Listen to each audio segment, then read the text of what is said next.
Welcome to the worst of the best podcast. You wanted the best. Well, they didn't freaking make it! So here's what you get.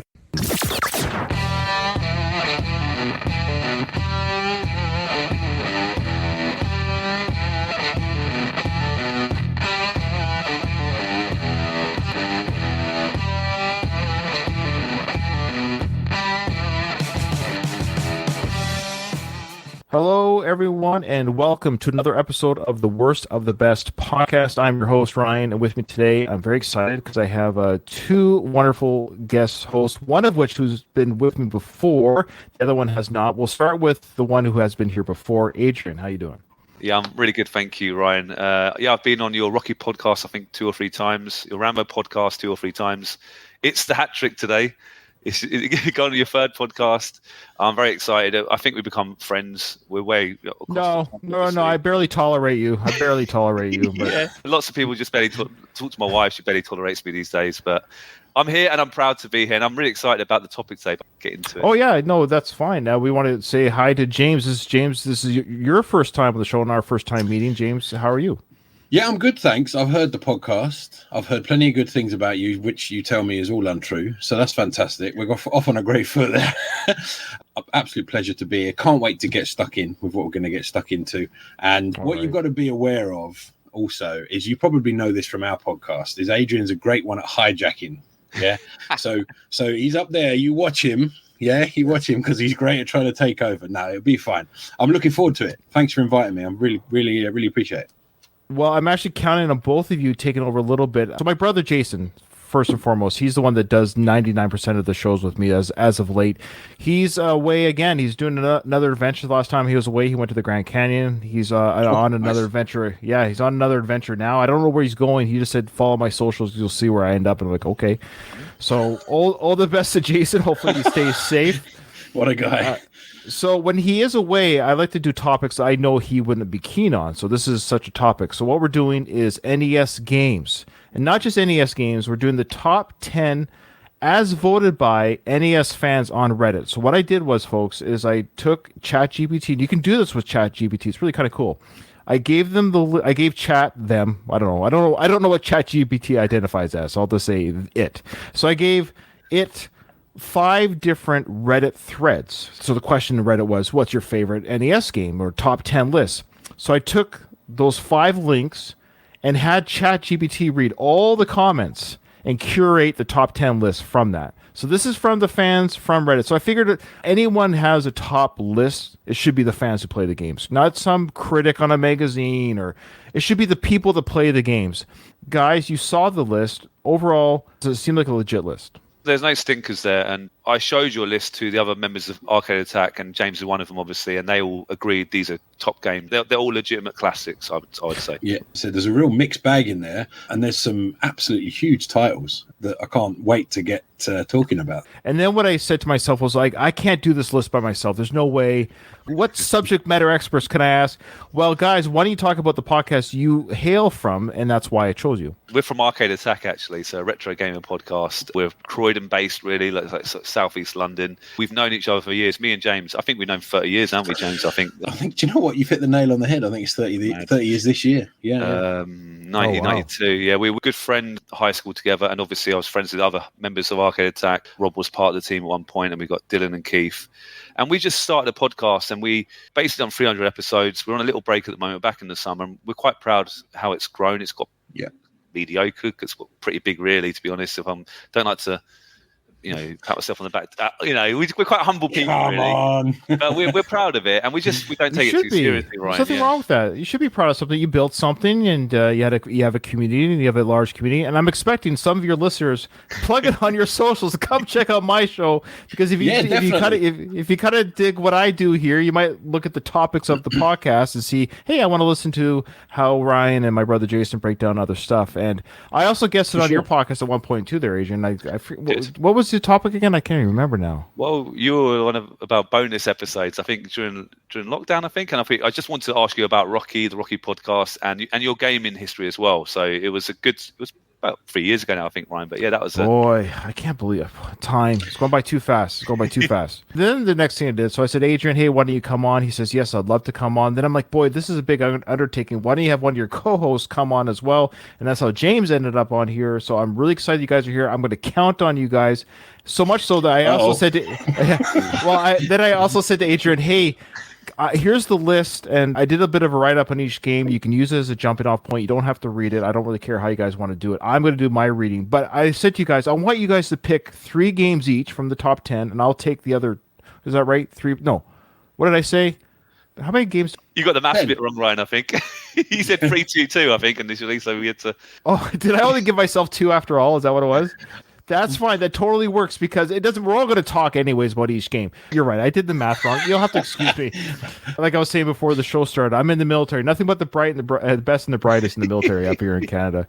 I said to you guys pick the games you want to talk about. I'll take the dregs, so to speak. So that's how we're doing this. Okay.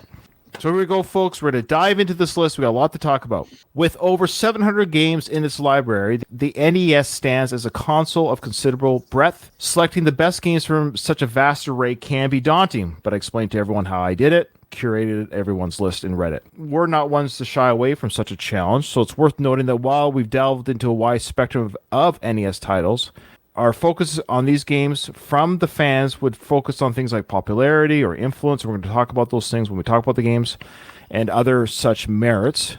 So without further ado, I do get the first one, so I'm going to jump right into it. I should also let the listeners know. So we're also going to show, when we go through each game, we're going to show the ending of that game, and then we're going to pick at the end what we think is the worst ending of said game. So I have the first one, guys, DuckTales.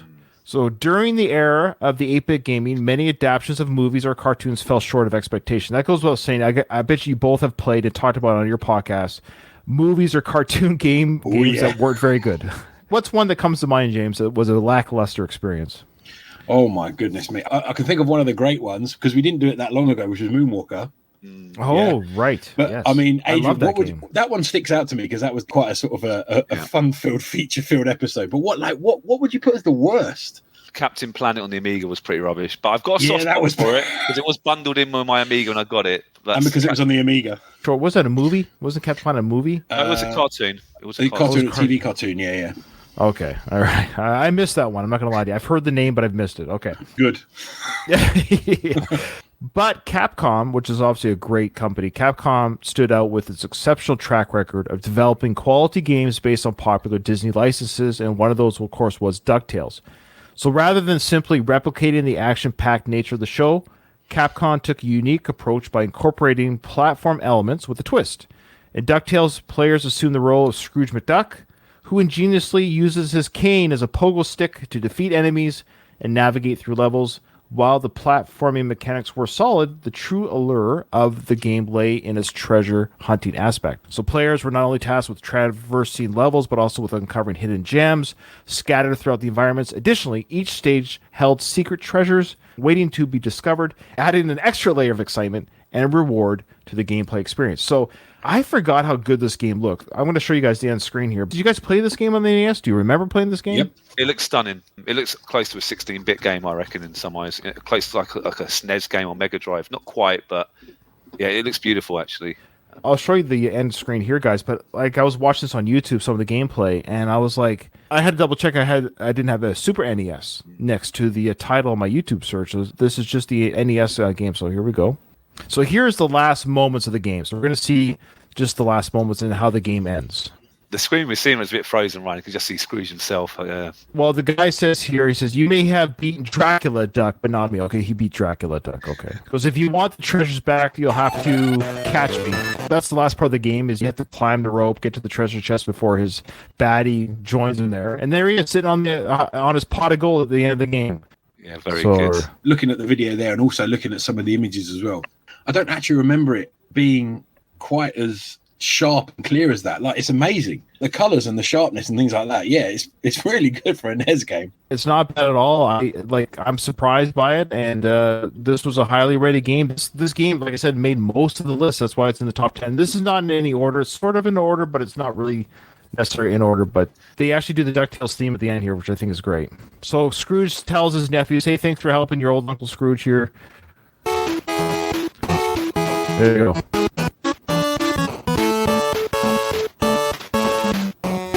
Classic. Pretty good. I really enjoyed that cartoon as well as a kid, Ryan. I'm sure me and James, that was kind of our era, wasn't it? Absolutely, remember that one. It was a really good cartoon, and to be fair, it tied in with a lot of other the great cartoons of the time as well. So I remember that being as one of the standout ones. But the fact that the game came along at the same time and looked so good, you can get it catastrophically wrong, but I think they got it very right. It carried on actually a really good tradition for Disney games for this period and just after, because you had the great Aladdin games, Lion King as well, Pinocchio and Jungle Book, all respected games on the Master System, I think the NES as well. And for a while, Disney seemed to have a pretty good, and some of the Mickey games as well, the Mickey Castle of Illusion. Castle of Illusion, yeah. So it can be done. And I think I read, actually, if I'm wrong, I apologise, I think DuckTales, the people behind Mega Man, actually got involved in making this particular game. And you can see some similarities a little bit. Is that fair, James? They did? Yeah, to be fair, I act in surprise, but you can see some similarities. I'm surprised, sir. You can act surprised for it because I've learned stuff here. Keep going, please. You can see some parallels. If you look at some of the stills from the game, you can see, especially like sort of the line of earth, the grass, some of the designs on the trees, the background and stuff like that. You can see some parallels there. So that doesn't surprise me at all, to be honest with you. But that's awesome. A great thing. Okay, well, that's all I have to say about DuckTales. You guys want to say anything else about it before we move on? Or great game. Yeah. Loved it. Loved the cartoon. Loved the game. So, yeah, nothing but love. Good. So, good translation. Nice to hear. Okay. Adrian, you've got the next. This is a big one. Adrian. You ready to go?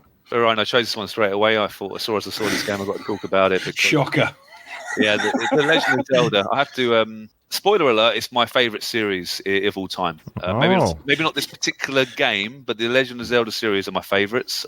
I think I've completed about 12 of those games in my life. Was that many? There's even more. And I've actually, interestingly, this is one of the very few Zelda games I haven't completed, the one on the NES. I love the series, Ryan. It's absolutely perfect for me. What does the series do for you that makes you love it so much? I got into it a little bit late. So the first Zelda game I properly played was Ocarina of Time on the N64. I remember I missed quite a few college days. I stayed at home. I was like, you can say that now. Yeah, and I'm a teacher by trade, so it's not the best thing to say. That's funny. I just had to play this game, and it was the first time, really. It's not quite open world, truthfully, but it's the first game I thought where you literally control a 3D environment, you control Link, and you got on this amazing adventure. And it showed me what video games could be. Before that, I was used to like 2D platformers or just little puzzle games here and there, but this game really sort of exploded, and since then I've looked at the previous Zelda games, all the future Zelda games I get as soon as they release them. Something about it is really does call to me. So it's one of my favorite franchises, one of my favorite Nintendo games, and for me personally, I think it's more important than Mario. I think the Zelda games are that important that they've helped change video games. So Breath of the Wild helped the Switch become a mammoth console. Ocarina of Time was one of the first sort of 3D platforming adventure games ever made. It's just so amazing. They're always such a fan of that kind of mood that Zelda portrays. Interesting.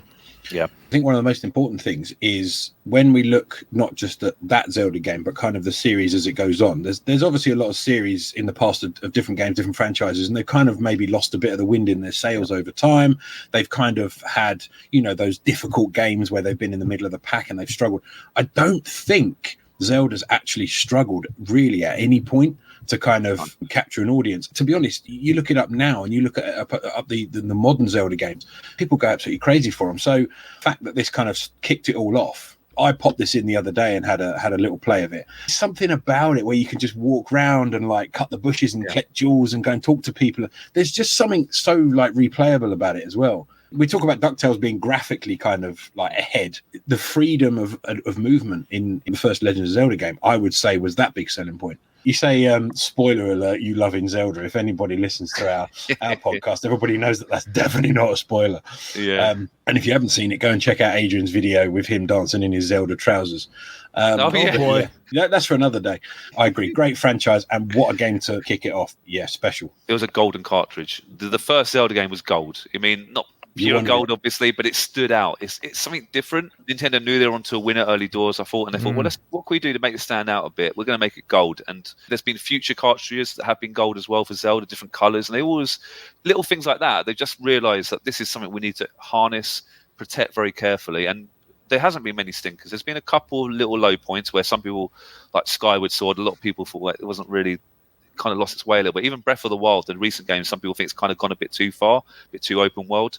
I can see that, but for me personally, they've always got that sort of lore, that kind of the way that Hyrule was created. I could talk about Zelda all day, so I've got to be a bit careful, Ryan. I know we can't talk for hours on it, but no, I don't. I love hearing your passion for it. So you never finished this first game. Did you finish the first game at any point, James, in your life? No, never finished it. No, tried hard, put some hours in, but yeah, just like Adrian, never finished it. I'm not a sort of as diehard a fan as Adrian is. I've played a smattering of the Zelda games over the years, but I've never sort of stuck with them. They're not sort of my primary sort of genre of game, but the respect for where it came from and the kind of the legacy of the franchise is just incredible. You can't deny that. My wife bought me, actually, she bought me for my birthday like a handheld game of this particular game, like a mini version of it. I've been playing on that when she's reading. I'm like, I'll play a bit of Zelda. So I have actually tried to get back into the particular game. It's beautiful. It's colour as well. It's like a colour version. It's quite a modern, one of my prized possessions. That's part of my sort of big sort of man shelf. That's your shrine. I'm putting away, and I really want to complete this particular game because it's how it started. And I think it's only fair that if I really, want to talk about Zelda, I've got to complete the first game, right? So it's groundbreaking. It's not just fighting. The puzzles are amazing. There's huge bosses. It's immersive. You feel like you're in an adventure. I get transported into that world when I play Zelda, and nice. Well said. When I do show this, I know it. I don't know why the internet's so bad. It's my fault. I don't know why it's my fault. I use my internet all the time, but for some reason my Wi-Fi is like on the last bar. It's like holding on for dear life. It's trying to buffer all of us together at the same time. And anyway, so I'm going to play it.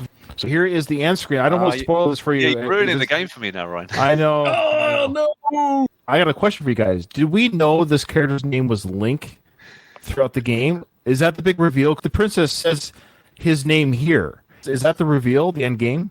I think you might be right, actually, because there's a game called Link to the Past later on, and they really make it really clear. But I think, this might be the first time you actually know his name's Link. Or some people still call him Zelda, to be fair, these days, don't they?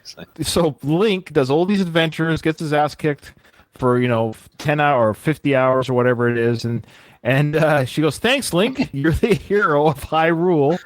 What are they lifting up over their heads there? The triangle? Well, that makes the Triforce when you put the three triangles together. The Triforce, It's not quite a full Triforce, but there should be another. I was going to say, there's two of them. Two of the Triforces over their head. The screen flashes, and this is finally, peace returns to Hyrule. This ends the story. That's it. Just if you were in any doubt whether that is the end, the final line there, this ends the story.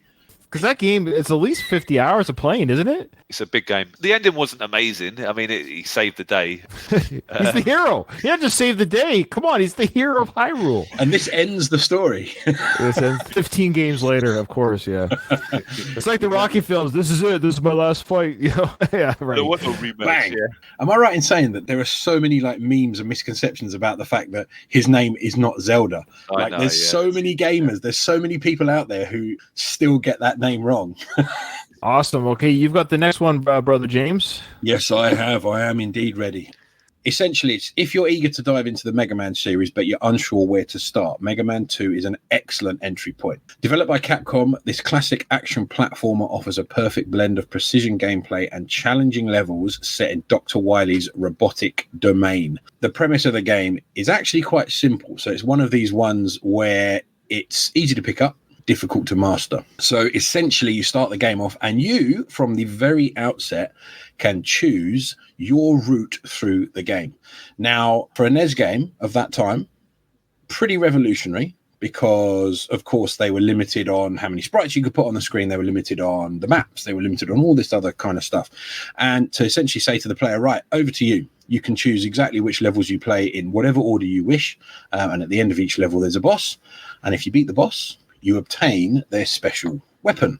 Not only that, you can use those weapons by sussing out weaknesses of the other robots. So, of course, there's a huge amount of scope there to not just play the game and go through the levels, enjoy the graphics, enjoy all the different types of enemies that come at you. But when you gain the different weapons from the different robot masters, you then have to work out which other robot is weak to those weapons. If you haven't played it already, I will give you a little bit of a spoiler. You have to face all the bosses again towards the end. And that essentially allows you to kind of work out the weaknesses that you've already exploited earlier in the game and try and get through it that way. I'm not going to lie. And Dylan from our podcast, he loves Mega Man, but he says he's totally rubbish at it because it's so difficult. And I'm not going to lie, it is a tough game for many reasons, not just because of the robot masters that obviously you have to master their moves. You have to learn the patterns. There's a lot of pattern learning. There's so many hazards in the levels as well. It really is a sort of a full package. But do you guys know when it was actually released in North America? Quite an interesting date. What do you mean the date is interesting? It is. I don't know then. I wouldn't know that. No. It's 1988, but it was actually Christmas Eve, 1988. Oh. Yeah. Just in time for Christmas Day. There you go. Yeah, I mean, that's ballsy, right? To release it the day before Christmas, but that was North America. Who actually got that game for Christmas Day? I want to know. How many people? Well, that's pretty crazy. There's a poll for you. Who got Mega Man? I'm sure somebody did. I'm sure somebody must have. You got those parents bust their hearts, went to that store and battled the shopping to get that for their kid. Oh, God. And obviously because all physical media, you had to be there to buy it, didn't you? So a lot of love for this game. Guys, what do you think? What are your experiences of the game? I have very little. I did play it, and I didn't really speak too much about my NES days. So I'm a little bit older than you guys. I did play the NES.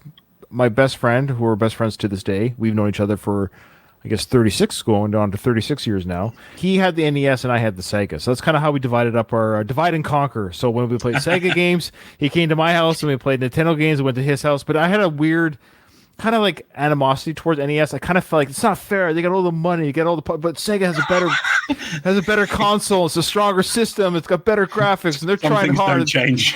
Yeah, and I was like, I felt bad for them. Like NES is like Apollo Creed, and Sega's like Rocky. It's the underdog system. Anyways, but I begrudgingly liked a lot of these games. I played the majority of the games on this title. I would probably say all of them I played at his house. Though Mega Man might have been the one. I don't know if we ever owned it together, but I definitely played it, but maybe not part two. I played the Mega Man game at some point in my life. I know I have. I'm not a big platformer, those type of platformer shooting games, so bless your heart for doing that, James. I'm not very good at them. I'm more of a role-playing game guy anyway, so. But that's the beauty of gaming, right? That's the beauty of gaming. We all love different things. Absolutely. Because I suck. That's why I like role-playing games, is because if you just grind long enough, you'll be strong enough to be like, you just got to grind, get the money for the sword that can beat up the boss, and that's old school grinding, right? Yeah, no, I love the storylines in RPGs, but no RPGs really other than Zelda on this list, which I found interesting. Yeah. It's quite a light RPG at that, to be fair. But yeah, I'm not good at Mega Man 2. I'm not good at Mega Man 1. I'm not good at any Mega Man. I'm finding it very difficult. We had a whole pod on this, and I kind of like went around the room and was asking like everyone's experience, and everyone was like, yeah, I like it. I'm just really bad at it. That's interesting, because some games can be hard, but not a very enjoyable experience, like E.T. or something like that. So some games can be difficult but abysmal. But this seems to be a game that, though it's difficult, it's like an early Dark Souls platform game. Oh, you took the words right out of my mouth. If you could go back, and if someone could kind of say, right, because Elden Ring's obviously blown up. If someone said to you, right, go back and find a game that essentially gives you the same pattern learning, amount of bosses, collection of weapons, that sort of thing. In my mind, Mega Man does that. Because, of course, you have got so many bosses, you have got so many different enemies you have to defeat, and you have to learn the patterns. And if you don't learn the patterns and you don't take them on in that way, and you just try and go in and like shock and awe, it doesn't work. So, and you do get a reward for that. You talk about the first Mega Man game. The first Mega Man game, the box art was horrendous. It was done in like 2 hours. There's a guy with a pistol. It looks terrible. They realized that they had to massively up their game for number 2, and absolutely smashed it. I mean, but I have actually recently just completed all of the Mega Man games. So wow.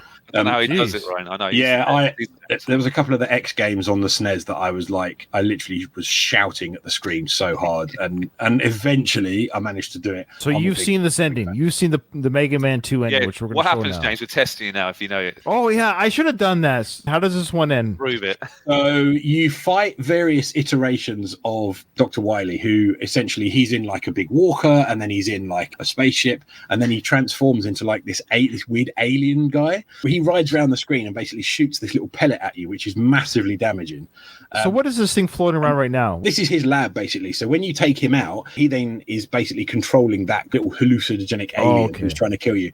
He then essentially, you take him out, he falls out of his little pod and he grovels to you and says, "I'm so sorry, Mega Man, I didn't realize." And he basically tries to beg for his life. So he is groveling. He's bowing. He almost like he's worshiping Mega Man.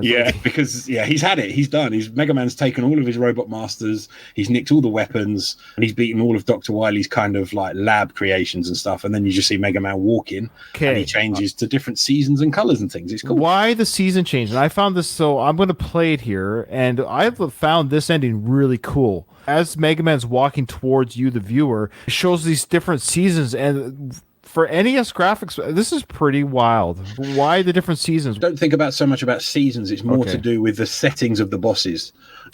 So, for example, you'll have like Quick Man with the boomerangs there. You'll have Woodman who's got the leaf shield.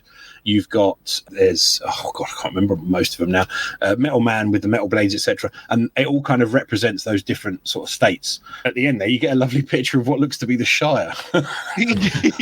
Yeah, and he's basically like, I think the insinuation is that he's hung up his helmet. He placed his helmet on the grass, there, and he's walked away from being Mega Man. Again, this is it. No more Mega Man, right? This is it? The helmet on the grass kind of says that's it. That's where the story ends. Yeah, except it really doesn't. I thought that was a great ending. That's really cool. Yeah, for sure. Okay, awesome stuff. Thanks, James. Who's got the next one? That's you, Adrian. You've got the next one. You ready? Yeah. So we're going to talk about Metroid now, which is again another iconic Nintendo series. Metroid marked a pivotal moment for the NES, introducing players to a groundbreaking experience characterized by its expansive non-linear levels and minimalistic storytelling. Samus Aran's inaugural journey revolutionized the action platformer genre with its innovative features like password saves. You remember those? Well, I remember playing games on the 8-bit and even 16-bit where if you died or you wanted to continue, you had to keep the console on. And so don't turn it off. And for hours, you couldn't save it. It's only a bit later on that you could properly save games. This password protection, it sounds silly, password save, it was pretty big at the time. Yes. I quite like the Metroid games. It's quite a big run and gun platformer. I think it stands out because, like they said there, it's non-linear. You can choose which directions you can go, and different parts of the level open up later on.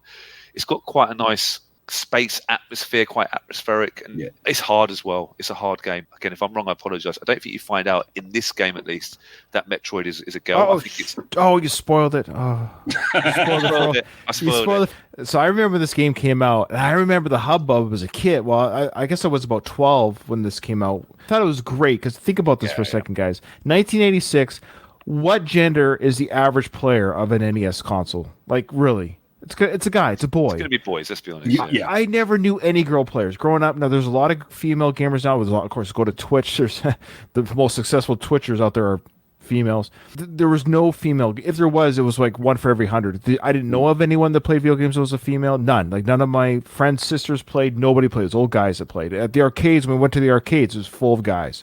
So the big reveal is an 11-year-old kid or 12-year-old kid playing this game. He beats Metroid and sees the reveal that the whole time you've been playing this character, kid, it's been a girl. And I guarantee you there's probably some kid who threw his controller at the TV screen. I love that reveal. What about you, James? I think that's a hell of a twist. Also, when you look at all of the things like the box art and the different iterations of Samus and kind of the suit and the gun and everything like that, it's just the epitome of kind of a cool character. And to then wheel out the fact that it's female, hey, come on, anyone can do anything, right? I think the reason it succeeded, because you could say, oh, well, it's the same as Mega Man. No, it just isn't, because different universe, different types of enemies, very, very different sort of level design, almost a little bit odd. I remember being a weird game as a kid that it seemed different. It wasn't like go right on the screen. It was a bit different to that. Is this standard? Again, this also confirmed with me. I hate platform games. Which is the majority of NES games. This is why I was a big role. I played sports games. So I played hockey, the football games, baseball, and RPGs. Any game that requires me to jump at the right time, shoot me in the head. I hate that type of. I admire the people that have that hand-eye, not me. I'm more of like storyline grind, and I immerse myself into the world environment. That's why the game that got me to role-playing games, we might have to do a role-playing game episode, the top role-playing games, because the role-playing game that got me into role-playing games was Phantasy Star on the Sega Master System. So that... Ooh, good choice. Yeah, quick sidebar. I bought the magazine game. What do you call it? The monthly gaming magazines, and I had the Sega monthly, and I had all these other monthly gaming magazines. And they were advertising Phantasy Star that was coming out to the States from Japan. You know, Dune, the sandworms that come out of Dune. Well, they kind of had their own version of that in Phantasy Star, and it was a screenshot of the worm coming out of the sand. But for 12-year-old Ryan seeing this worm, I saw the graphics of this thing, and I remember when I bought the cartridge, you could tell the quality of the game back in the day by the heaviness of the cartridge. If the cartridge was heavier, that means there was more data on this thing. So the Phantasy Star cartridge, which was much heavier than my, like, let's say, my Rocky boxing game that I had. So kids, listen to this, kids. So back in the day when we were kids, no internet. Nope. We were stuck at the very end of the game. We were stuck. We had to plant this nut. The cat Mayu, I think was the name of the cat. We had to plant the nut to build a tree that goes up to the final level guy in the clouds, the city in the clouds. We couldn't figure out what to plant this thing. We would go around this freaking world, constantly trying to plant. I don't know how many times I read the words, I cannot use item here, cannot use item here. Seeing that, I can still see it in my head. I was like, oh my God, how do I use this? Where do we plant this seed? So I wrote into the Sega magazine saying, where the F do I plant the seed, folks? I need help, please, desperately. We can't finish it. We've put in 200 hours in this game. We need to finish. We had to wait for the letter to arrive to the magazine people, for them to accept the question and answer it, then publish the answer. We didn't know if they were going to publish the answer. Month 1 goes by, no answer. Month 2 goes by, no answer. Month 3, open up the magazine, and there was my question and answer. It said where to plant it. I ran home, planted that thing, and then I took a picture. And I still have the photograph to this day of a photo of the end screen of the game to prove, because then you would send in your pictures to the magazines to prove that you finished the game. That, folks, was old school gaming back in the day. That's a great story. I respect. Okay, here we go. Here is the end screen, or the end game of Metroid. I kind of muted the music there. The Metroid character goes up to shoot, and we see it's on the planet's surface or something. Here's the wording. It says, great. I love it. This is your end. Great. Great. You fulfilled your mission. It will revive peace in space, but it may be invaded by the other Metroid. So I guess Metroid was the bad guy. I love how it says, pray for a true peace in space. Can you imagine seeing this for the first time as a kid? The character starts to flash, folks, and then you'll see some identifying features here, which I thought was very, excuse the pun, ballsy of the creators to do this. Look at this. Look. Oh, wow. There it is. This is why I know the creators did this to all the 12-year-old boys, because she's looking at the screen and she's waving to the player. Basically, hi, you've been playing the female the whole time, and she buggers off. Gotcha. Yeah, exactly. Let's talk about that. You know, there would be kind of a conversation going on between friends of like, have you completed the game? Have you seen what's at the end of it? And there'd be a whole kind of conversation bubble around that. You don't want to spoil the ending because you want them to kind of get that in the face moment, don't you? You want your friends to kind of find out, and you didn't want to tell them. So you want a way to get talking about a game. That's the kind of plot twist you put in there. Awesome stuff. All right, I've got the next one. This is the original, folks. This is Super Mario Brothers. It revolutionized not just Nintendo, but the entire gaming landscape. Packaged with the majority of NES systems at launch, it became the gateway for entire generations into the world of gaming. Its iconic opening level is celebrated as a masterpiece for its accessibility, challenge, and ingenious design. With its colorful introduction to the Mushroom Kingdom, Super Mario Bros. Taught players the fundamentals needed to navigate its 8 worlds. Its secrets and smart mechanics captivated millions, defining the platform genre for years to come.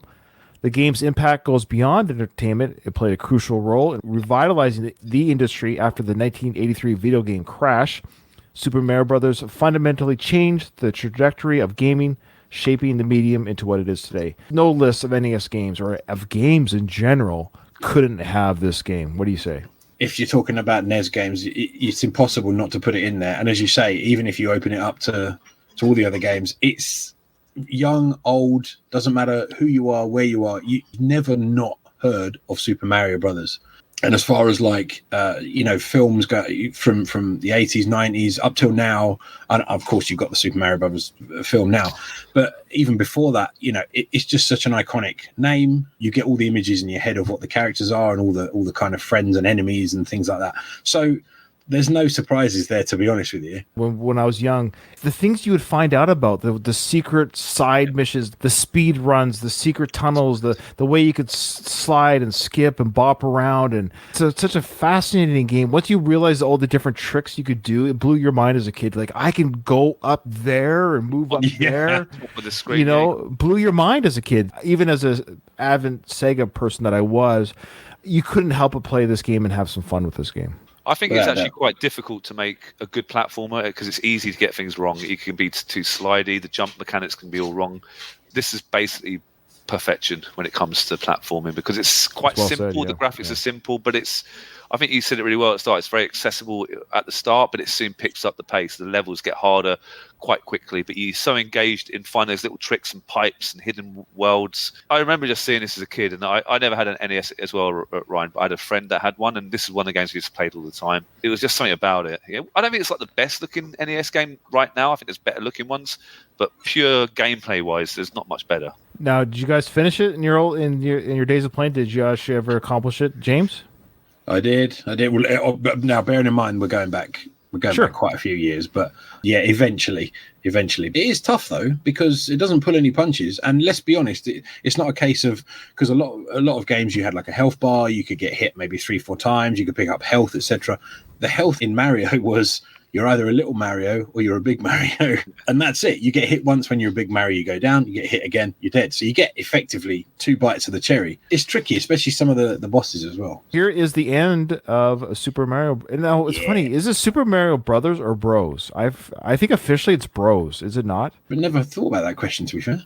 Yeah. Here we go. Mario's going to... What's the name of the last guy again? Forget it. It's Bowser, isn't it? Bowser. So here we go. So he beats up Bowser. Bowser's dead. And the princess says, "Thank you, Mario. Your quest is over. We present you a new quest. Push button B to select a world." That is it. That is the ending to all this chaos and fun. You just get to play again. What does pressing B do to give you a new world? Is it a playthrough again? Or how does that? I don't understand. But I think that it like cranks up the difficulty somehow. I know the title screen changes to a different color. I'm sure there's like either more enemies or something. So again, you could just give them credit for that idea of that replayability. This game just had all these things, even the very genesis of their system, where you finish the game, but replayability, as you know, in today's modern game, is a huge factor for gamers today. I want to play it again. I want to try it differently. The fact that Mario Brothers did it at the very beginning is very, very telling of its insight to gaming, what people want to do it again in a little bit of a different way. Ryan, I don't know if you know, but there's also a game called Mario Maker, and you can actually make your own levels, and they can look like NES graphics or SNES graphics, or even or even like kind of Wii graphics. Some of the games people have made are ridiculous. On YouTube, you probably can watch it. When you jump around. Oh my god! There's one, and you've probably seen this as both of you have probably seen this, but it's done the rounds on with every the fire platform you can imagine. Around, yeah. Oh my god! There's like arms of the fireballs, and they're swinging, interlocking, and things like that. And there's literally the smallest of gap between each. And there's these guys that do these speed runs. They're mad. There's a guy called Ryukar, I think his name is, and he actually does all of these like ridiculous, difficulty off the chart. And you think there's no way he's doing that, and he does it. But I mean, anyway. So, but that just shows you people still, cranking up the difficulty and playing the game. This is a game. The Mario Brothers. It will never die. It will be played to some degree by somebody until this planet is burnt by the sun. Absolutely. Just off the back of what we were saying when we complete it, I want to give you a complete answer. You can choose to replay the game with an increased difficulty. All the Goombas are replaced with buzzy beetles. And enemies similar to Koopa Troopers who cannot be defeated using the fire flower. Essentially, it just becomes like some enemies can't be killed with certain things. Yeah, so I would just hang up my controller, like, no, I finished it. I'm good. Yeah. I'm done. I'm good.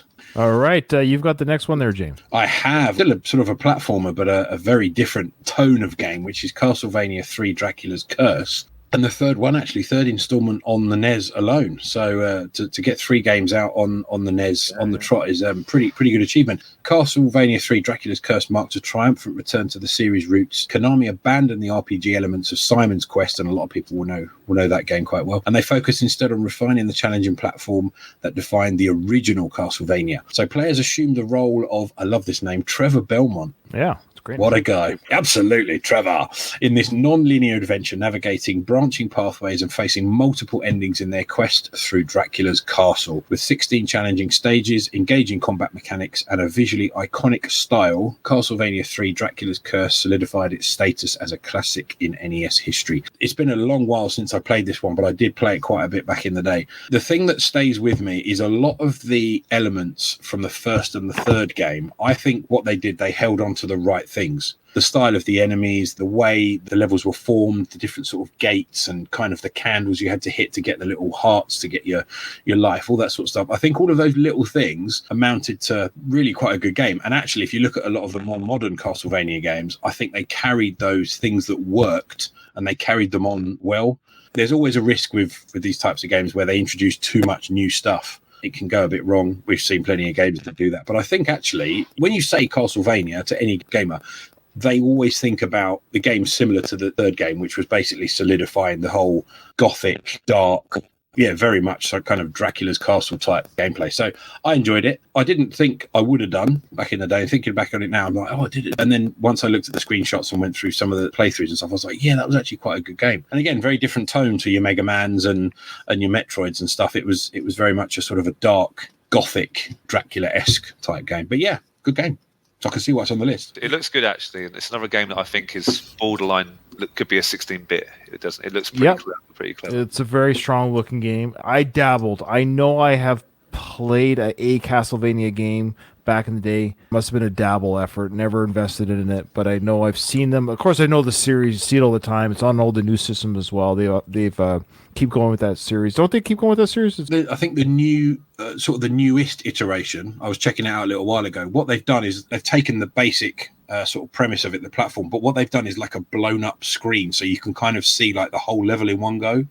Oh, okay. And it's almost like a micromanagement kind of game. Oh, wow. I suppose it crosses over between platform and shoot 'em up. Sim Dracula. Yeah, it kind of is that, and it looks a bit weird and a bit different, but it kind of plays.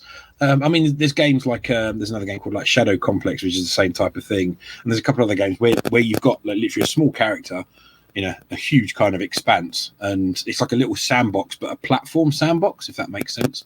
So that's where they are now. I don't know how sort of popular that's been, but I enjoyed it. Did you finish part 3? I didn't finish it, no. Okay, well, are you ready to see so now? You can't quiz me on the end screen, so I'm going to be interested to see this. That's fine. Yeah, so this is interesting because what I got off YouTube was the full playthrough. I just cut out the ending part. So we're going to see the two endings that you can end with. I guess you can end two different ways here. And there's a bit of a dialogue to read. What's this guy's name again? Trevor Belmont. Trevor. So here's Trevor fighting really briefly here, fighting and then killing Dracula at the end here. Dracula's shooting stuff out of his eyes. He's dead. Trevor's really happy about his victory. And then we're going to cut to the end screen here. He takes some sort of orb or something. I'm not sure what that's for, but he takes an orb. He's got the red ball. He's got the red ball. So he's with somebody here, and they're watching the castle fall. Yes. It's Count Dracula's castle. The scroll is so slow. I don't know why it's so slow. It says here, Trevor made many sacrifices. The long fight is over. Dracula is dead, and all other spirits are asleep.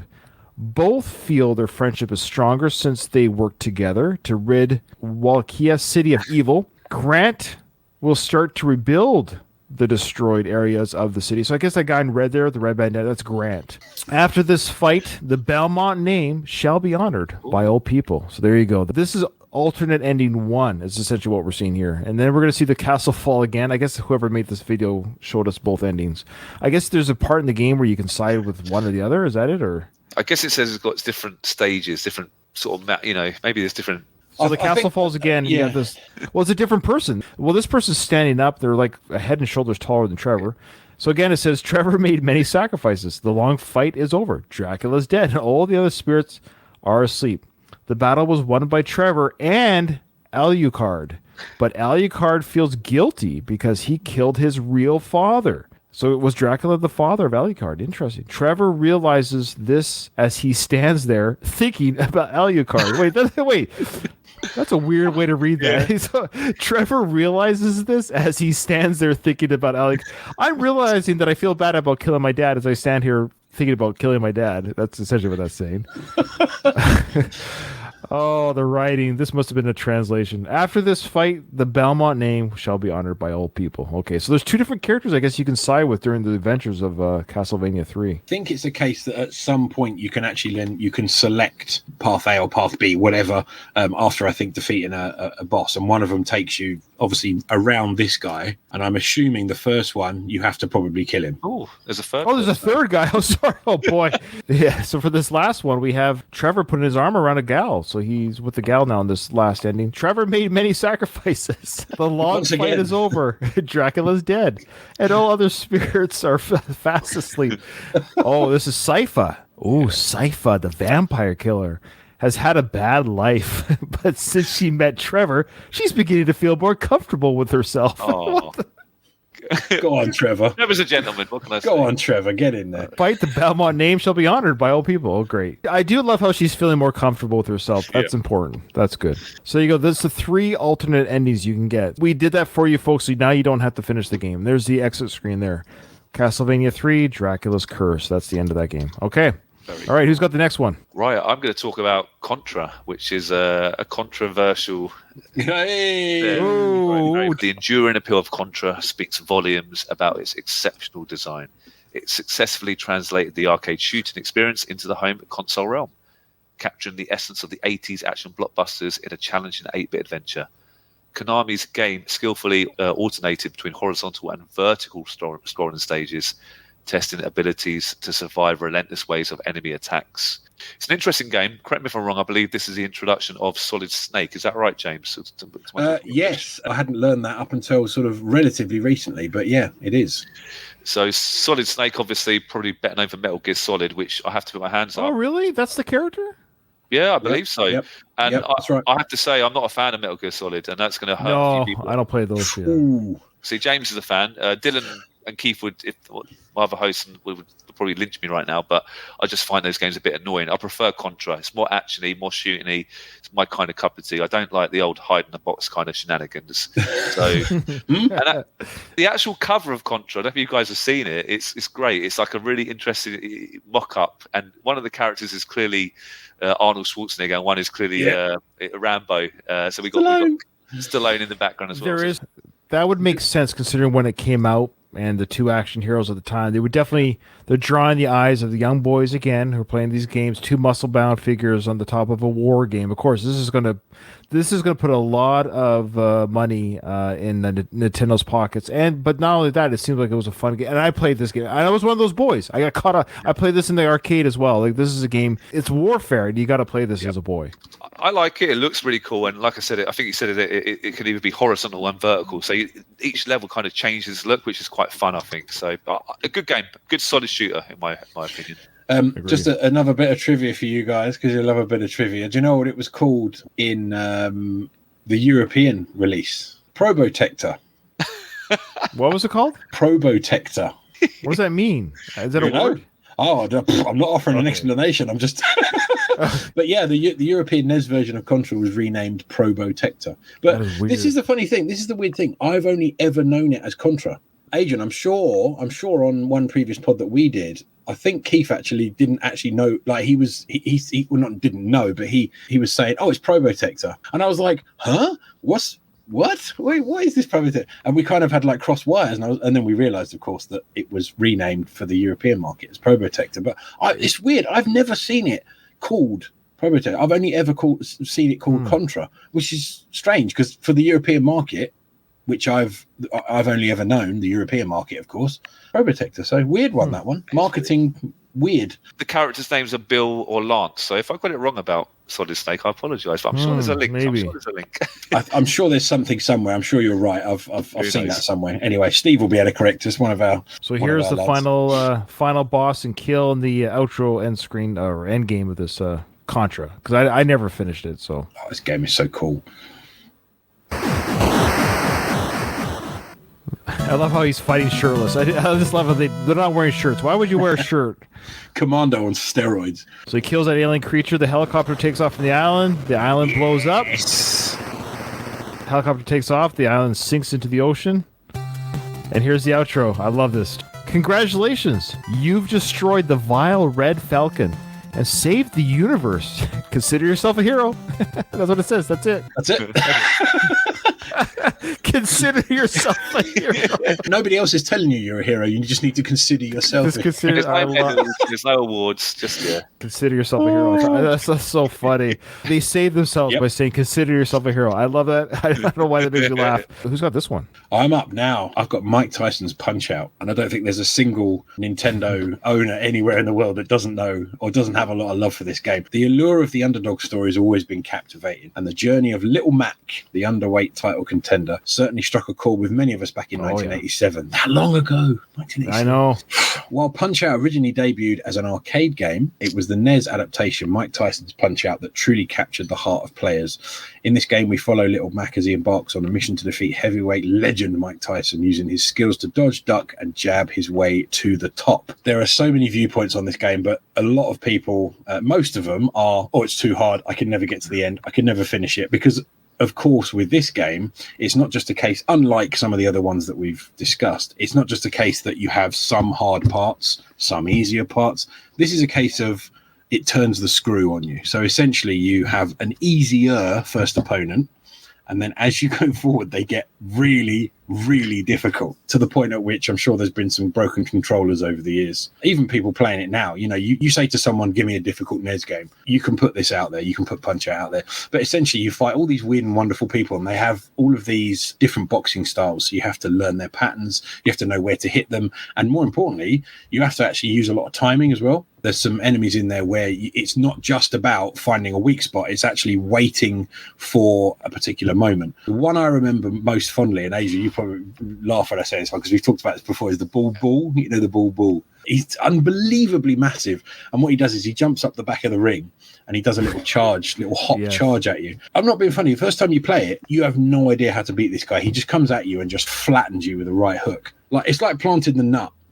Yeah, it's like planting the nut. You're thinking, I need some answers on how to beat this guy. And essentially, it's a case that if you time a low punch correctly, you can actually knock him out. And he goes flying back onto the canvas. And it's things like that are so good. It's not a case that you beat every enemy the same way.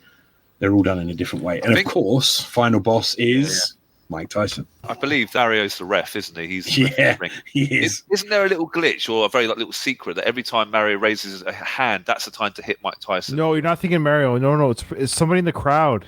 Oh, that's right. Yeah, you're right. Sorry. That's a real glitch. So apparently, with I think it's just the Tyson fight. I'm not sure, but there's a guy that does his hand goes up in the air in the crowd, and every time he does that, there's something you would do. I don't know what that thing was. I can't remember. It's been years, but someone figured out that every time somebody in the crowd does a certain thing, that's when you lay a punch at Tyson. That's right. Didn't know that. Oh, there's me grinding for however many hundreds of hours trying to beat this guy. Did you ever beat him? I did. Oh, of course you did. Do you remember the ending? I think it ended with Logan Paul getting his head knocked off, isn't it? Is it Jake Paul? Jake Paul fighting Tyson. There's one that wrestles and one that's boxes, I guess. But talk about the legacy for Tyson, though. To think that he had a video game even way back in '87 after him. Now he's still boxing. I think he's getting $20 million. Sure. Do it. That's how I look at it. Just take the money. Who cares? Whatever it is, take the money. And it's going to be on Netflix, apparently, so we all get to watch it. Netflix's first venture into live sporting action. So I love it's going to be interesting. I love it. I'm going to watch it. Yeah, I have Netflix. Why not? Probably watch it, but are they going to actually let these guys go at it full pelt? I don't think so. I mean, I don't know how full it is. It's probably 5 rounds or whatever. We'll see. Okay, so here is the end game to Mike Tyson's Punch-Out. He's so tough as an enemy. So he gets knocked out.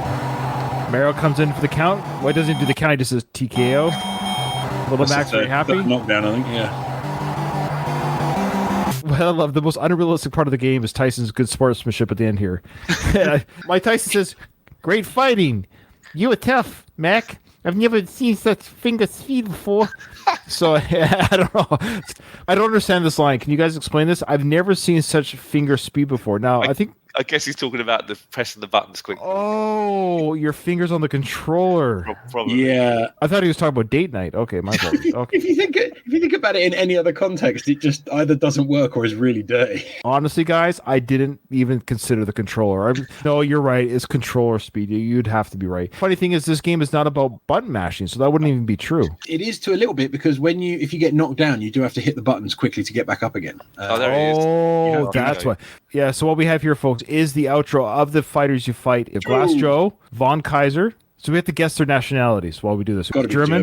German, okay. We got Piston Honda, I guess. Piston Honda. It's a tricky one. Piston Honda, for our listeners, is a Japanese character. Hey, look, I didn't make these characters, man. Don't get mad at me. Then we got Don Flamenco. He's probably, a Spaniard, maybe, or Italian. Yeah. Gotta be Spanish. King Hippo, and he guesses King Hippo. I don't know what he is, but he has no nose, really big mouth. He looks like a troll. He looks like something from Lord of the Rings. That's what Americans think of the English, perhaps. Oh, no, maybe. Right. They're the Great Tiger, which may be what? I guess India, maybe. Nepal. Yeah. Then here's your bald bull. He's actually Turkish. Oh, is he Turkish? There you go. Good job. I believe so. And then we got Soda Popinski. Well, obviously he's Russian, right? He's drinking a bottle of soda. And then we got Mr. Sandman. I'll just go. He's a U.S. citizen. Okay, I'll be safe. And then we have Super Macho Man, which I love. Macho Man Randy Savage. Oh, dear. And there you go. Whoever played the game was 14-0. Good for them. Okay. So the penultimate game on our list is Super Mario Bros. 3. So we've kind of skipped Mario Bros. 2. Well, you know what's interesting? Again, this was what people voted on. So for whatever reason, people voted on 1 and 3 over 2. Yeah. Yeah, and but I think that's fair. I think Mario Bros. 2 is controversial. It didn't really carry on where the first game left off. It's people don't see it. Some people don't even see it as a Mario game. 3 took what 1 did and just made it the best. I actually think, and this is a strong opinion, it might be the best Mario game, platform game. It's just perfect. I just remember playing at my friend's house, and I was like, I played the original Mario. He's got number 3, and wow, you could be like a raccoon. You could sort of fly around. You have more powers. That tail thing was revolutionary. It was crazy. So you kind of float, couldn't you? It was bizarre. So it was, there you go. So it was released in 1990, stands as a remarkable achievement for the NES. It built upon the success of its predecessors while introducing innovative elements that became integral to the franchise.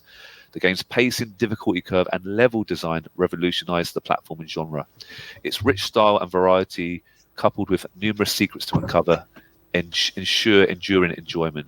Despite its age, Super Mario Bros. 3 remains impressive, pushing the NES to its limits and delivering seminal gaming experiences.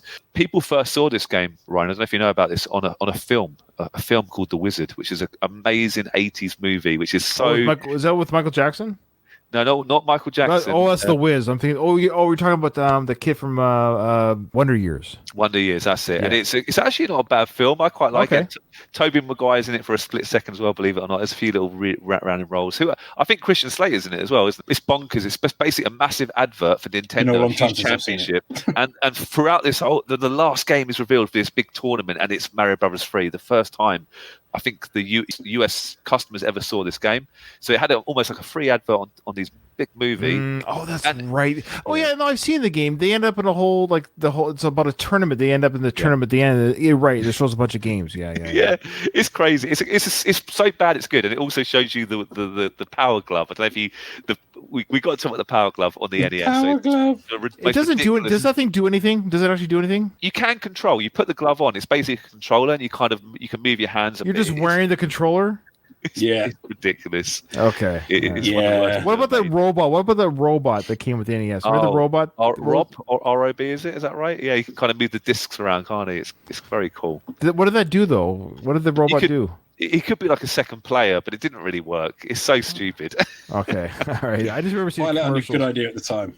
Yeah, sure. But okay, Mario Bros. 3, honestly, it is that good. It's just so fun. It's brilliant. I can't really say much more than that. I think it's maybe my favorite Mario game. The original Mario game, you got surprised by the add-ons to the levels, the different areas, the little secrets and things like that. When you got the raccoon tail and you actually flew in some of the levels, you almost got like another level on top of the level, if that makes sense. Yeah. So you found all of these different platforms, coins, boxes, etc. When you flew up, and you were like, okay, so I've played through this level already. I'm kind of now, replaying it and finding all this new stuff. So we talk about replayability. They clearly took all of that from the first one and then just went absolutely mad on it with the third one. And I agree with Adrian what was saying about Mario 2. It almost like disappeared into sort of obscurity because, I mean, I played that recently, actually. My young boys like to play the Mario games, and I've got like a NES and a SNES, etc. They played Mario 2, and they were like, they have unfiltered, they have no filter. So they were like, I don't like this one. It's not as fun. And it's like, why don't you like it? It's like, oh, it just looks weird and it doesn't feel right. And I'm like, okay, well, we'll put like Mario 3 on or whatever. And it's just such a different experience. Mario 3, you talk about getting confused with SNES games. There you go. There's one right there that could be confused with it. But it's a great game. Colourful, like crazy, very highly addictive as well. I remember loving it even back then. Again, I played it when I was young, and when that game came out, I don't remember part 2 because it's probably just like everyone else. But when 3 came out, it just seemed like Mario's back. It was a comeback. Yeah. Oh, big time. So, did you guys ever finish the game? Do you remember finishing it at all? Do you recall? I can't remember. It's been so many years. I think I was around a friend's house when he did. But yes, that's right. Yes, I do remember it. So there's Bowser, gets killed. You go through this little doorway, and there's the princess crying. She's sad that she's a prisoner. And she says this to Mario, "Thank you." Here we go. But our princess, this is the running gag, right? That the princess is always in another castle. Remember that? Yeah. So she goes, but our princess is in another castle. Just kidding. Ha ha ha. Bye bye. And that is the end of the game. Bye bye. Can you imagine? You've been locked up in a jail for like 3 or 4 months with Bowser. That's the big joke you come up with when you get rescued. And that's the end sequence. She laughs at Mario that she is indeed the real princess. Just joking. Haha, it's me. Curtain closed, and that's it. Bye bye. Bye bye. Big hi. Thanks for saving me. Bye. Yeah, is she saying bye to Mario or the player? Like, it's weird. Bye bye. It almost seems like to Mario, which is like just a massive kick in the teeth. Like, thanks for coming. One. Now you got the last one. Here we go. It's a biggie. It is Tetris, but again, another one of those ones that you say the name, everybody, young, old, gamer or not, knows the name. So Tetris is a renowned puzzle game, a video game created in 1985. We're going back even further now, by Soviet software engineer Alexei Pajitnov. Players manipulate falling tetrominos to complete lines, earning points as lines disappear.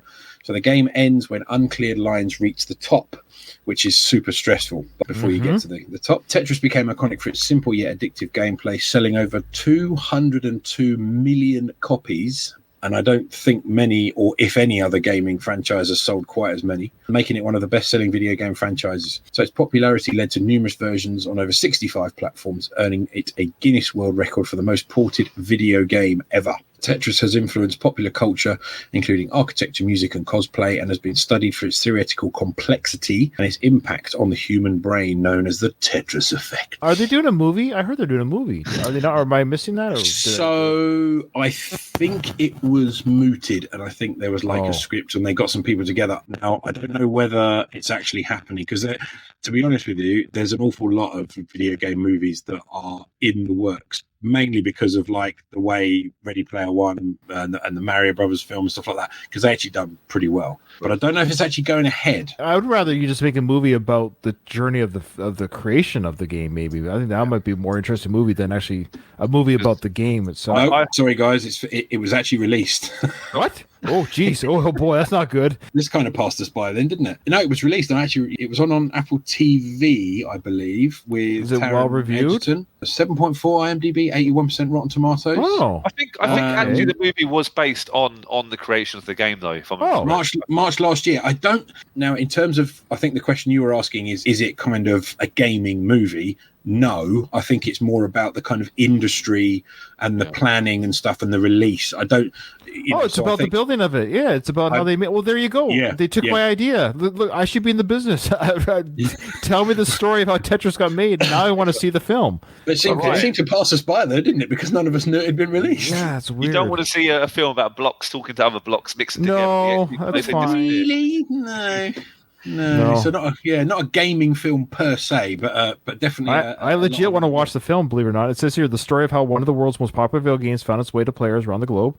Businessman Hank Rogers and Tetris inventor Alexei joined forces in Russia, risking it all to bring it to the masses. Yeah. It's an Apple original film, that's why. So it's only on Apple TV. Okay. If you didn't have Apple TV, you wouldn't have seen it. So that's right. I need to get Apple TV. I do. Yeah, I think the Soviet state took a lot of the money from that game as well. I believe so. I might be wrong there, but I think Alexei. How dare you? The Soviets never have stolen a dime from anybody. They're fine. Let's not open that can of worms. Not at the moment. Now, unlike the other games, there's no end game. But is there? Well, it took nearly 35 years, but a 13-year-old Oklahoma boy has become the first human to beat the original Tetris game. Check this out. His name's Willis Gibson. He was live streaming his record-setting 38-minute game. He reached an unheard-of level 157 when the game could no longer keep up with him and crashed. Oh my God! The reaction is the best part. Wow. So the crash or true kill screen has only been achieved in the past and only been achieved with the use of artificial intelligence. Humans win. That was good.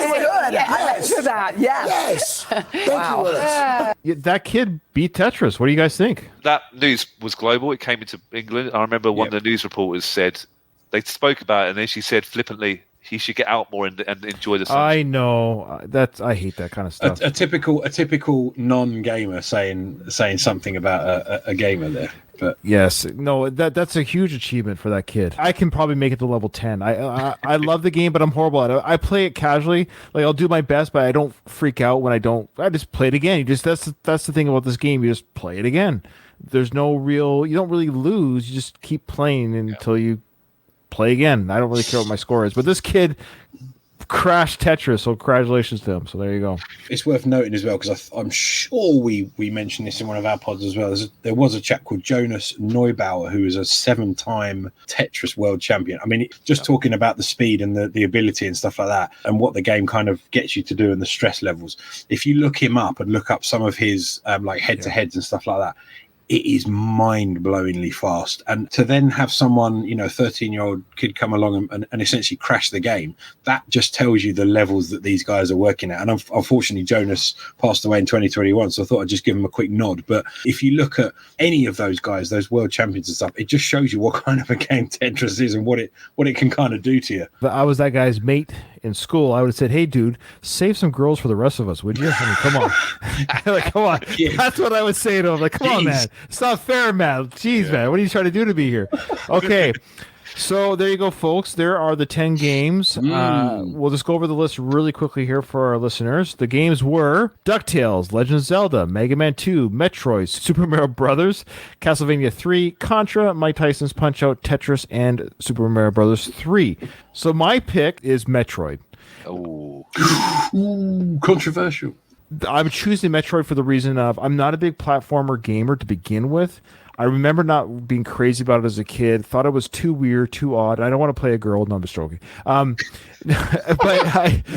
it is too difficult to have fun. Though Mega Man 2 is more difficult or equally as difficult, I think it's just a no, it's not a word. A more fun-looking game to play, and I just like that the way Mega Man looks better than Metroid. Metroid's graphics were weird, and I wasn't crazy about them. It's a toss-up between those two because I don't like platformer games, scrolling games like that. However, Metroid is my worst pick, and that's why. Ooh, okay. I'm going to be a bit of a rebel. My favourite game on this list, I know we don't do this, Ryan, but I'm going to say probably Super Mario Brothers 3. I'm going to say that. That's your worst pick? No, my favourite. Oh, that's just, what are you talking about? Oh, I mean, it's your pick. Okay. My worst pick is going to be very controversial, but a bit like you with platformers, I don't like this particular genre. So there's one game here which people love and adore. I can't stand it. It annoys me. It gets me stressed. I respect it, but I don't like Tetris. There you go. I find Tetris annoying. A lot of people kind of get into that Tetris effect and get kind of addicted and keep going. I could say, nah, I've had enough of that. I'll play another game. So it's an interesting thing to say, and I know people listening will be shouting at me, but this podcast, as you know, Adrian, you've heard a few episodes of this podcast. There's never a wrong answer or a right answer, meaning like you can never win. The whole idea is you have to take something that is enjoyable, but you have to hurt it a little bit. You have to hurt the things you love. That's the whole point of this podcast. As much as you enjoy something, not everything's created equal. You have to eliminate something. So for you, it's Tetris. Okay. About a month ago, I said you couldn't win Tetris, so there you go. But now you can. So the joke's on me, I guess. Yeah, I guess so. Yeah. Now you have something to work towards. Oof. Good luck. I was in two minds as to which is the worst, because there was two kind of like poking out at me, and my second to worst was Tetris. Oh, because for the same reasons as Adrian, respect it massively, know that it's just such a world force, but for me, it never clicked. However, and again, I get the game that I would put kind of as my, I say worst, but as you said, the 10 are all amazing, but you have to pick a loser, and unfortunately, my loser is Zelda. And it's only a personal thing. This is nothing to do with the game at all, because I do have a lot of really good memories of originally playing it. The series has gone on to do some massive things. It's huge in the gaming industry, and I know so many people that absolutely love it. For me personally, at the time of playing it, I enjoyed it to a point. Whereas if I look at the rest of the games, I kind of went on to kind of replay. Whereas Zelda, I kind of played, got about 2/3 of the way through it. I enjoyed it, but it just didn't light that spark as much as the rest on that list. So it's a tough one for me, because I know that really punches Adrian in the stomach. But that's the great thing about gaming, though. You know, we all have kind of different tastes, different appreciations, and you know, despite the fact there's a list of 10 amazing games, like industry-defining games, and like you say on your podcast, you've got to pick something that's got to come in at 10th place, and that's mine. Yeah, awesome, love it. Now, do you guys have a worst pick for ending, and why? Which is the worst ending to the 10? The worst pick for me for ending, kind of is tagging James, is actually the Legend of Zelda's ending. I didn't like that ending because I found that game, the one that has the most story, breadth of scope. It's all these creatures and swords and triangles and you end the game and she's just kind of like, yeah, you're the hero of Rylou, yay, peace. And that was it. It's like, wow. They held up the triangles. The Mega Man ending was legit. Yeah. That's the best ending. That freaking ending was legit. The him walking towards the screen, and the freaking scenes are changing with the different seasons, and he's strutting his stuff. I just love that ending. And then the helmet on the grassy knoll, like, yeah, F this crap, I'm out of here. You guys deal with the next Mega Man. I love that. Even the Metroid ending was amazing. Like, you got the naked chick at the end. Like, oh, like that was amazing. Like, there you go. My worst game had one of the best endings because it was a great reveal that you're playing a naked girl. The Zelda ending, unsatisfactory ending. Because you're playing all this stuff and all you get at the end is like, cool, you're the hero. Well, no, doing the hero. I finished the game. Anyways, that's my worst pick. I'm going to flip the script, Ryan, and kind of do what you did, but flip it, because I think the worst ending is probably from the best game, and that's Super Mario Bros. 3. I think the ending's rubbish. I can't say anything bad about Zelda, even if it is a bit mediocre at best. But the end of Super Mario Bros. 3 is the worst joke ever written of all time, and we've told quite a few of those today, I think. We come nowhere near as bad as that particular joke. So, yeah, it's a shame, really, it ended like that. I like your pick. It was a toss-up between the two, but the only reason why I didn't pick that, because I just felt the blood, sweat, and tears to put into Zelda that's how I weighed that against that. But yeah, it was a lame joke. Hey, I am the real princess. Haha, bye-bye. What? Bye-bye? I don't get bye-bye. Bye-bye. That's just such a kick in the face. What about you, James? This is a really tricky one, because again, there's two that are jockeying for that 10th position for the worst ending. The one I'd put in 10th is kind of a bit of a cop-out, because it's Tetris, mainly because there's no ending. But I would also agree with the Mario Brothers 3. A, because she's been waiting for her whole life to say that really bad joke. Yeah. And secondly, because of the bye-bye. I mean, I've just saved you from the clutches of the most evil dragon, dinosaur, tortoiseshell maniac in the world. And all you can tell me is, yeah, great joke. Yeah, bye-bye. See you later. Awesome. Thanks. Well, you guys, this has absolutely been an absolute blast. You guys have been absolutely great with your time, your knowledge of video games. I hope anyone who's listening to this from your audience will give some of my shows a listen. Take a look at all the different titles, like the subjects of each episode that we do, because we do a variety of different topics, from actors to movies to music to conspiracy theories. We do it all on this channel. So check out all the different topics. Most of them are all evergreen. We even do yearly celebrity death ones, which are fun to listen to, so you can check those out.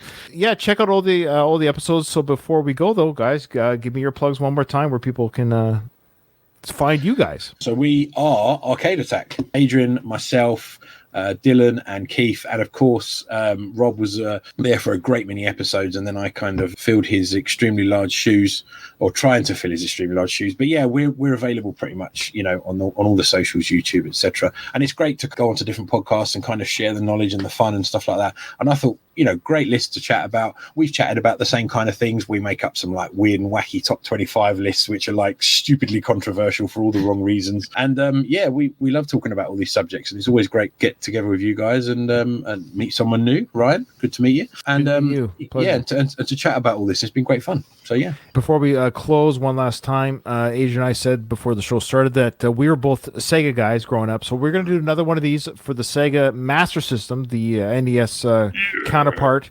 We'll do the top 10. We'll do the same thing. I'm going to use Reddit and curate their top 10 from fans of Sega of what is the top 10 Sega games. So we'll do this again, and James, I'd love to have you back on for that one if you'd like.